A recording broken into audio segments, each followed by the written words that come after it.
رسول اللہ صلی اللہ علیہ وآلہ وسلم نے فرمایا، اللہ تعالیٰ کے نزدیک دنیا کی بقعت اگر ایک مچھر کے پر کے برابر بھی ہوتی تو وہ کسی کافر کو اس میں سے ایک گھونٹ پانی بھی نہ پلاتا۔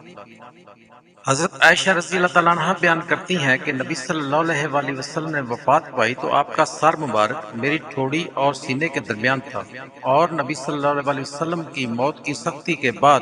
میں کسی پر موت کی سختی کو کبھی برا نہیں سمجھتی۔ فَسَبِّحْ بِحَمْدِ رَبِّكَ وَاسْتَغْفِرْ إِنَّهُ كَانَ تَوَّابًا، تو اپنے پروردگار کی حمد کے ساتھ اس کی تسبیح کرو اور اس سے مغفرت مانگو، یقین جانو وہ بہت معاف کرنے والا ہے۔ نبی کریم صلی اللہ علیہ وآلہ وسلم جمعے کا خطبہ دے رہے تھے کہ ایک شخص کھڑا ہو گیا اور عرض کیا، یا رسول اللہ صلی اللہ علیہ وآلہ وسلم، مویشی اور بکریاں ہلاک ہو گئیں بارش نہ ہونے کی وجہ سے،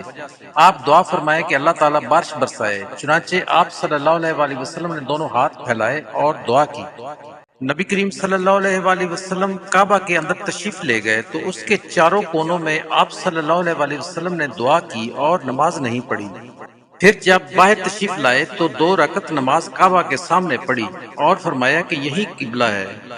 ابن عمر رضی اللہ تعالیٰ عنہ نے فرمایا کہ میں نے نبی کریم صلی اللہ علیہ وآلہ وسلم سے سنا، آپ صلی اللہ علیہ وآلہ وسلم نے منبر پر خطبہ دیتے ہوئے فرمایا کہ جو جمعے کے لیے آئے وہ پہلے غسل کر لیا کرے۔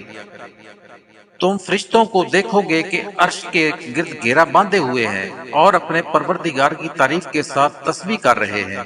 اور ان میں انصاف کے ساتھ فیصلہ کیا جائے گا اور کہا جائے گا کہ ہر طرح کی تعریف خدا ہی کو سزاوار ہے جو سارے جہان کا مالک ہے۔ حضرت سعد بن ابی وقاص رضی اللہ تعالیٰ عنہ نے نبی کریم صلی اللہ علیہ وآلہ وسلم سے عرض کیا، یا رسول اللہ صلی اللہ علیہ وآلہ وسلم، سب سے سخت مصیبت کس پر آتی ہے؟ آپ نے فرمایا، نبیوں پر، پھر جو ان کے بعد سب سے افضل ہیں، پھر جو ان کے بعد افضل ہیں۔ بندے پر اس کے دین کے مطابق آزمائش آتی ہے، اگر وہ اپنے دین اور ایمان میں مضبوط ہو تو اس کی آزمائش بھی سخت ہوتی ہے، اگر اس کا ایمان نرم ہو اس کے ایمان کے مطابق آزمائش آتی ہے۔ بندے پر آزمائش اور مصیبت آتی رہتی ہے، حتیٰ کہ اسے ایسا کر کے چھوڑتی ہے کہ وہ زمین پر چل پھر رہا ہوتا ہے اور اس پر کوئی گناہ باقی نہیں ہوتا۔